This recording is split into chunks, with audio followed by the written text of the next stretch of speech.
pemirsa, bagaimana kabar Anda pada kali ini? Semoga Anda selalu dalam keadaan sehat karena kami selalu mengharapkan seperti itu. Jadi sehatnya tidak secara jasmani saja, tapi juga sehat secara perekonomian. Apalagi di masa seperti ini ya, kita tuh seakan memang dipaksa untuk melakukan segala sesuatu sekreatif mungkin agar tetap bisa bertahan di masa pandemi COVID-19.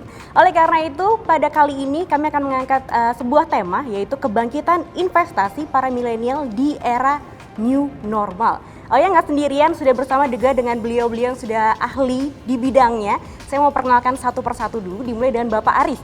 Beliaunya adalah Kepala Dinas PMPTSP Provinsi Jawa Timur. Sehat Bapak? Alhamdulillah. Alhamdulillah. Sehat. Bergeser ke sebelahnya, kali ini, wah ini ada yang lebih milenial lagi nih. Ada Pak Brili, atau saya panggil Mas Brili aja ya? Mas aja boleh.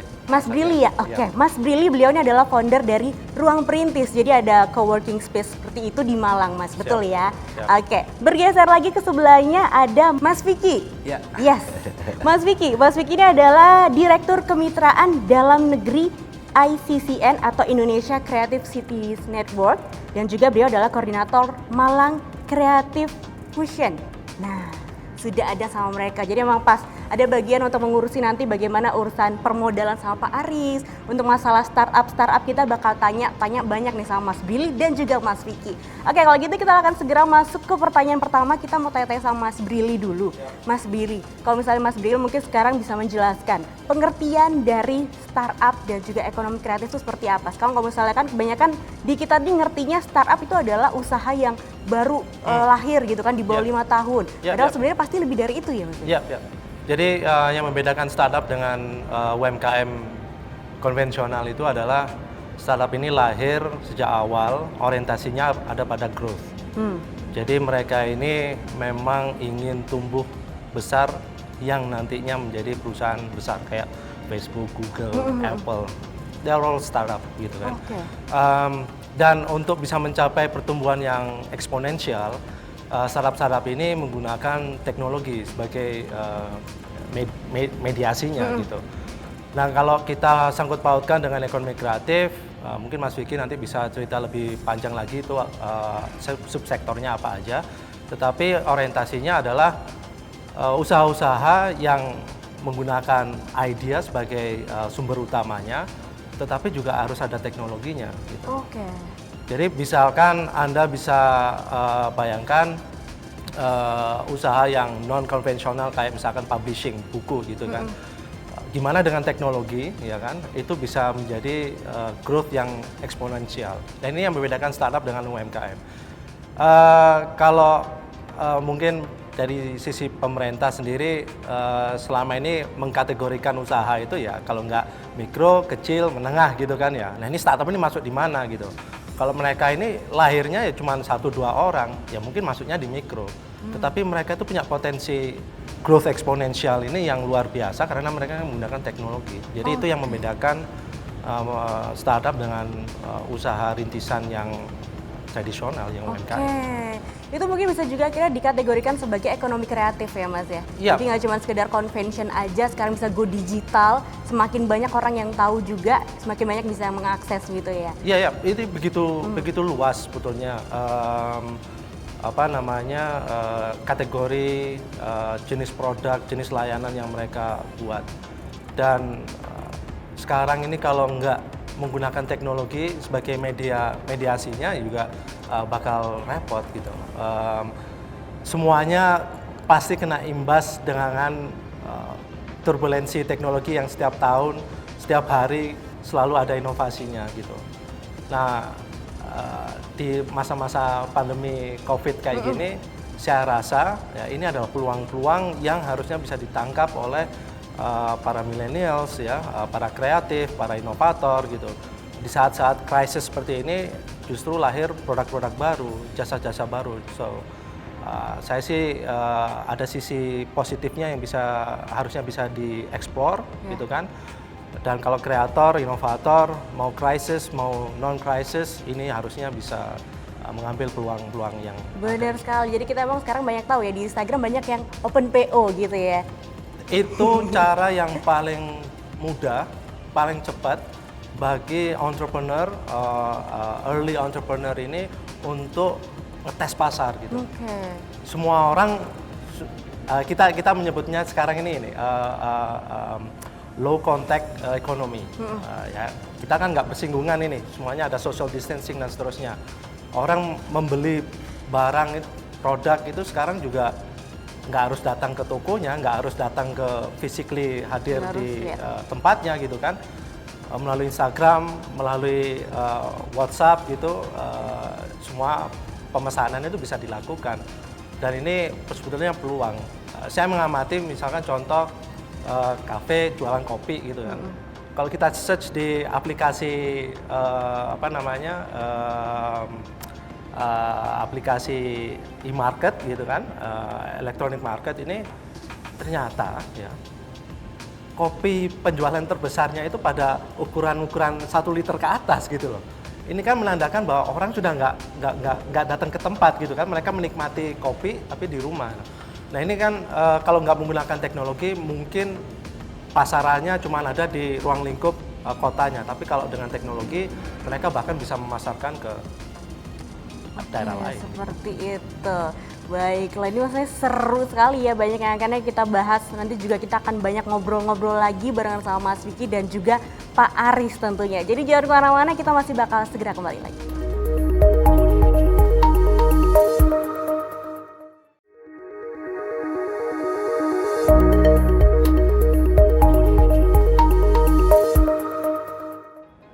Segera kali ini kita akan bergeser ke narasumber selanjutnya. Kali ini ada Mas Vicky. Jadi beliau ini adalah Direktur Kemitraan Dalam Negeri dan juga Koordinator Malang Creative Fusion. Waduh, udah luar biasa ini. Ini yang akhirnya nanti mengumpulkan atau membantu banyak startup lagi untuk memberi pencerahan gitu mungkin ya Mas Vicky ya. Oke Mas Vicky, kalau Mas Vicky ngelihat ini, gimana minat dari kaum milenial, anak-anak muda zaman sekarang terhadap bisnis kreatif dari waktu ke waktu nih Mas? Ya, kalau menurut saya sih memang hari ini kan sebenarnya kita masuk di fase ekonomi keempat di Indonesia ya, setelah ekonomi pertanian, teknologi informasi maupun sampai kepada ekonomi kreatif. Saya rasa memang dengan perkembangan zaman hari ini, semua itu bahan dasar yang dulu sumber daya alam itu sekarang bergeser menjadi sumber daya manusia. Nah, dari prinsip dasar kita akhirnya berkembang pada fase ekonomi keempat di Indonesia. Hari ini kita itu lagi berlomba-lomba bagaimana sumber daya manusia ini bisa berkontribusi secara produktif. Nah, kita lihat dulu mungkin 10 tahun yang lalu kita mendengar mahasiswa atau anak-anak muda berbisnis itu masih satu hal yang tabu. Tapi hari ini kawan-kawan mahasiswa, ya kan, para pelajar dan lain-lain itu duduk ngopi, ya kan, di kafe itu ngomongin bisnis. Dan ini menurut saya satu hal yang cukup progresif ya di Indonesia hari ini. Bagaimana para anak muda milenials hari ini itu dengan cukup mudahnya, dengan dukungan teknologi informasi ya, itu mereka meng-create sebuah perusahaan, ya kan. Pertamanya mereka hanya melihat sebuah ide atau problem di setiap daerah mereka masing-masing, di sekitar mereka masing-masing. Akhirnya mereka berpikir bahwa menarik nih kalau seandainya membangun sebuah bisnis yang sekarang disebut adalah startup atau usaha rintisan. Dan hari ini di Indonesia bergerak secara produktif para millennials ini untuk membangun startup atau usaha rintisan di banyak daerah. Kurang lebih seperti itu menurut saya. Memang keren sih Mas, karena kalau misalnya kita perhatiin ya Mas ya, sekarang pun beberapa usaha startup yang baru dibangun mungkin sama anak muda ternyata itu nggak kalah saing sama yang sudah sebelum-sebelumnya sudah ada. Mungkin dari segi packaging atau tampilan Instagram mungkin bahkan ya. Padahal sebenarnya mereka adalah mungkin berbasis dari ilmu dari kuliah atau mungkin dari pengetahuan-pengetahuan yang mereka cari sendiri. Berarti luar biasa. Sekarang permasalahannya mungkin salah satu kalau boleh saya garis bawahi adalah kenapa anak muda takut berbisnis adalah masalah modal ya. Nah, kita bergeser sekarang ke Bapak Aris. Saya bukan mau minta dimodalin Pak Aris, tapi ini mau nanya. Kalau misalnya menurut Pak Aris nih, sebagai perwakilan dari DPM PTSP, nah dari Dinas Penanaman Modal sendiri ini gimana nih Pak, dukungannya nih terhadap perkembangan bisnis ekonomi kreatif sekarang? Saya pikir perkembangan ekonomi kreatif di Jawa Timur pada prinsipnya semakin hari semakin positif. dan berkembang, tumbuh kembang seiring dengan perkembangan teknologi informasi. Tentu kami akan mendukung, mensupport full terhadap perkembangan teman-teman startup ini. Sebagai informasi, di tahun 2017 bahwa kalau dikaitkan startup itu adalah masuk di lingkup ekonomi kreatif, itu bisa menyumbang ekonomi daerah sampai dengan 170,96 triliun. Tidak kecil, hampir 9,21% dari PDRB Jawa Timur. Artinya apa? Artinya bahwa ekonomi kreatif yang di dalamnya ada bisnis startup ini benar-benar ke depan ini sangat menjanjikan dan prospektus. Oleh karenanya ketika di Jawa Timur mungkin dimulai dari Malang Raya ini akan menjadi bagus, maka kita akan support full. Oke, jadi memang hal itulah yang mendasari DPMP TSP ini mau mendukung ya Pak ya? Atau mungkin ada hal-hal lain yang bikin pengen lebih semangat lagi nih ngedukung anak muda dan kaum milenial? Saya pikir dengan kemajuan teknologi semua diciptakan tanpa berbatas waktu, jadi di mana tempatnya seperti yang dikatakan oleh Mas Vicky, di kafe pun ketika para anak muda ngumpul sama ngopi ternyata yang didiskusikan adalah bisnis. Ujung-ujungnya ketika anak muda benar-benar berkreasi terhadap kemandirian finansialnya, saya pikir ini sangat bagus sekali. Oke, karena memang tujuannya ke depannya ya, harapannya yang produktif ini juga nggak cuma mungkin orang-orang yang sudah berpengalaman ya kan, tapi dalam arti banyak lahir anak muda yang ikut tergerak juga, karena ini secara tidak langsung juga turut membantu perekonomian Jawa Timur begitu ya Pak ya. Oke, saya bergeser ke Mas Brili sekarang. Mas Brili ini gimana Mas Brili dalam jangka panjang ke depannya dalam bisnis ekonomi kreatif ini, kan ada hubungan juga dengan digital ya. Kalau menurut Mas Brili ini gimana ke depannya, ke jangka panjangnya nih Mas? Ya mau nggak mau itu harus wave-nya itu seperti itu gitu. Sekarang kita mau ikuti ombak ya, gelombang digital, gelombang kreativitas ya, atau kita akan tergilas sama ombak itu gitu kan. So tapi bukan untuk menakut-nakuti, ini sebuah peluang gitu. Siapapun juga bisa sekarang. It's a good time to become an entrepreneur.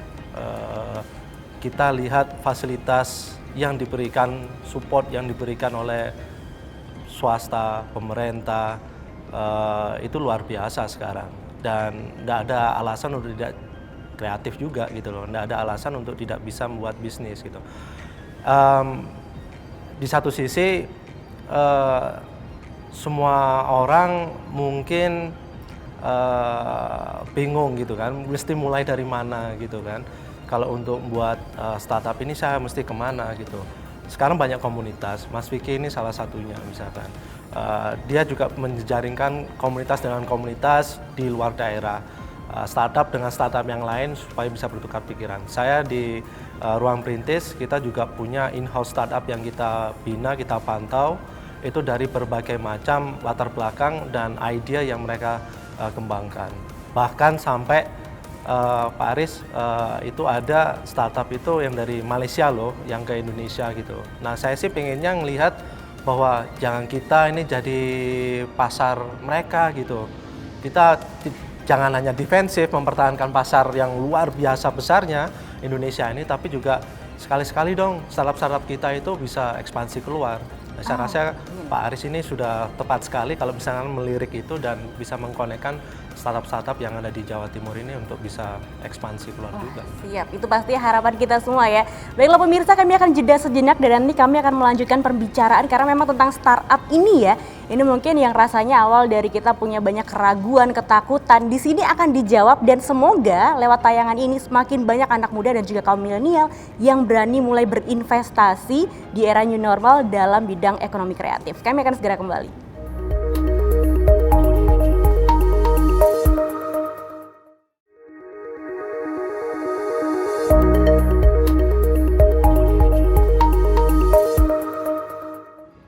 Masih dalam tema acara kebangkitan investasi para milenial di era new normal, kali ini kita langsung bergeser ke Mas Vicky.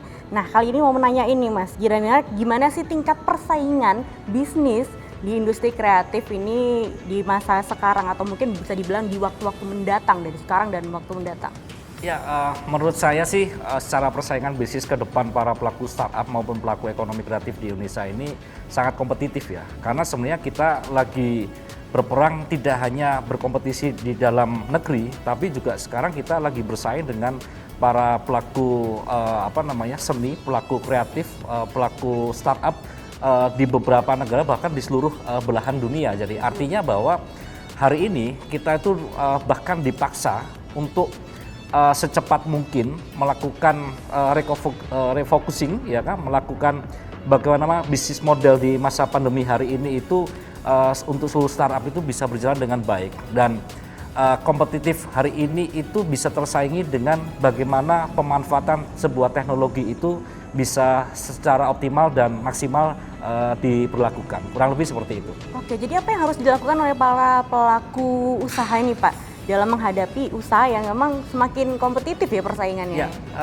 kalau menurut saya sih memang gini, kenapa akhirnya Jawa Timur itu sektor di ekonomi kreatif itu harus hidup, karena memang kontribusi solusi untuk Provinsi Jawa Timur adalah ekonomi kreatif. Kita tahu bahwa 3 indikator ya, kontribusi kepada PDB, nilai ekspor, kita tuh bahkan khususnya di Malang Raya, kita tuh tiap bulan tuh ekspor produk-produk kreatif. Ya, jadi ada animasi, ada games, ada produk-produk desain dan lain-lain. Kita tuh ekspor. Dan yang ketiga adalah keterserapan tenaga kerja. Kita tahu bahwa Jawa Timur ada di beberapa kota maupun kabupaten di dalam Jawa Timur itu juga masih punya angka terendah keterserapan tenaga kerja. Lah, kurang lebih berpikir dengan konsep itu, yang menjadi solusi dari semua itu adalah kreatif kolaborasi. Jadi nggak bisa lagi, dulu kita hanya berjalan secara parsial, komunitas film hanya berjalan sendiri, animasi hanya berjalan sendiri, seni pertunjukan hanya berjalan sendiri. Bagaimana akhirnya antar lintas sektor itu mereka melakukan sebuah kolaborasi, ada value di sana, dan didukung dengan konsep kolaborasi yang kita namakan konsep pentahelix. Bagaimana akademisi, businessman, community, government, dan media itu melakukan bergerak bersama, bertujuan dengan visi yang sama untuk melakukan sebuah kolaborasi itu. Benar, ini pas banget sama ada sebuah ungkapan yang bilang kalau misalnya pengen jalan cepat ya udah jalan sendiri, tapi kalau pengen lebih kuat, pengen lebih solid lagi ya bareng-bareng, berkolaborasi. Hari ini eranya adalah era kolaborasi. Era kolaborasi, jadi gak zaman egois-egoisan ya. Karena kalau misalnya ngomongin, mikirin diri sendiri ya lama-lama bisa terdepak juga. Bergeser lagi ke Mas Brili. Ini apa yang harus diperhatikan ya sama Badan Usaha Ekonomi Kreatif ini dalam menggayat anak muda atau milenial di era new normal ini? Ya, ini untuk semua stakeholder di ekonomi kreatif, saya rasa baik itu pemerintah, perguruan tinggi, swasta, ya, community dan masyarakat yang lain. Di samping tadi sudah disampaikan misalkan tentang kolaborasi, kohesi antar semua stakeholder dan bagaimana menumbuhkan ekosistem yang lebih baik, ya. Itu adalah end goals yang sangat mulia sekali yang harusnya semuanya itu bergerak bersama-sama ke sana. Di samping itu juga mungkin terkait dengan pelaku usaha yang baru ini, saya harus kemana? Jangan takut untuk ketemu sama komunitas, jangan takut ketemu sama program-program yang dijalankan oleh banyak sekali perusahaan-perusahaan swasta ini, ya, untuk belajar gitu loh, untuk belajar. Dan pemerintah itu sangat membuka sekali dibandingkan saya dulu waktu saya jadi mahasiswa itu kalau mau belajar bisnis itu mesti bingung kan kemana. Tapi sekarang pemerintah itu juga jalan program yang begitu banyak juga. Saya rasa itu tempat-tempat yang bagus deh dan terus digalakkan gitu. Untuk early entrepreneurs masuk ke program-program inkubasi, program-program akselerasi kayak gitu-gitu, itu untuk meningkatkan di samping idea ini di-refine, di-retune gitu kan, tapi juga networking itu sangat penting dan itu tempat untuk bertemu dengan calon investor dan seterusnya. Setuju, networking itu sangat penting dan nggak terbatas, nggak boleh membatasi networking mungkin di zona nyaman ya. Betul. Harus berani men-challenge diri untuk keluar dari zona nyaman. Betul. Oke, kalau Pak Aris, Pak, ini tadi kan sudah disampaikan sama Mas Brili gimana caranya Badan Usaha Ekonomi Kreatif ini menggayat milenial. Kalau dari DPMP TSP, ini strateginya apa nih Pak? Ini supaya para startup atau anak muda milenial ini supaya gimana caranya mereka bisa menggayat investor? Baik, makasih Mbak Oya. Yang pertama, kami bersinergi dengan para komunitas untuk menginventarisir kebutuhan kerjasama apa yang dibutuhkan, baik itu dari posisi SDM yang dibutuhkan, kemudian teknologi apa yang diperlukan. Itu yang pertama, kita berkolaborasi untuk menginventarisir. Yang kedua, kami juga tetap berkolaborasi dengan para komunitas untuk mengklaster dari startup. Jadi jumlahnya startup kan banyak, klasternya kan banyak, sehingga ketika ini sudah terklaster, maka yang ketiga kita siapkan medianya. Kita akan melakukan forum bisnis atau matchmaking kepada calon investor di mana startup itu sudah terklaster. Jadi ya ketika kita menawarkan kerjasama, entah itu peningkatan kapasitas SDM, dukungan pendanaan dan lain sebagainya, itu startup yang benar-benar sudah jadi. Sehingga kita merasa bahwa untuk berkembang lebih jauh, maka startup yang kita tawarkan adalah benar-benar yang memang membutuhkan.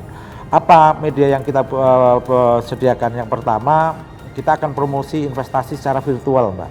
Jadi ada beberapa kedutaan yang sudah mengakses, meminta kepada Jawa Timur untuk mempromosikan startup.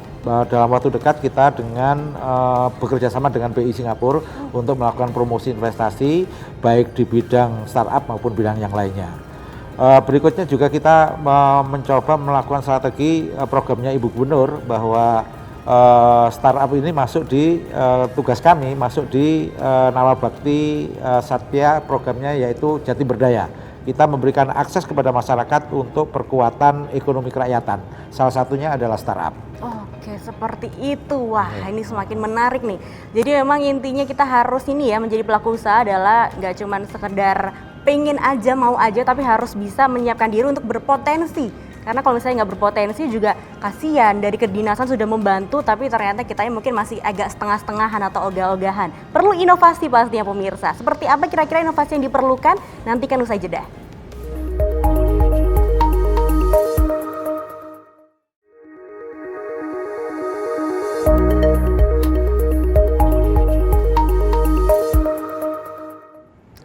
Berbicara tentang inovasi itu memang merupakan suatu keharusan ya supaya kita tidak tenggelam oleh arus. Nah, kali ini ke Mas Vicky, inovasi apa saja sih Mas kira-kira yang harus dilakukan oleh pelaku usaha ekonomi kreatif ini di era new normal? Ya, di era new normal hari ini, di masa kemarin kita melihat pandemi hari ini cukup merobohkan semangat bahkan yang sudah termotivasi untuk men-scaling up perusahaan masing-masing para pelaku startup ini akhirnya runtuh gitu kan di masa pandemi hari ini.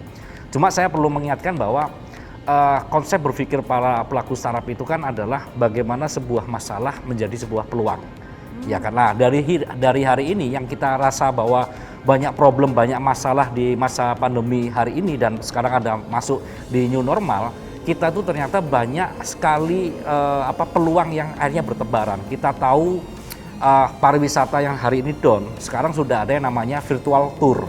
Bagaimana kita berwisata melalui virtual, ya kan, ke gunung, ke pantai, ya ke tempat-tempat pariwisata maupun ke para pelaku industri kreatif secara produksi dan lain-lain itu ada. Terus event pun yang dirasa sekarang melemah, sekarang juga sudah ada yang namanya virtual event.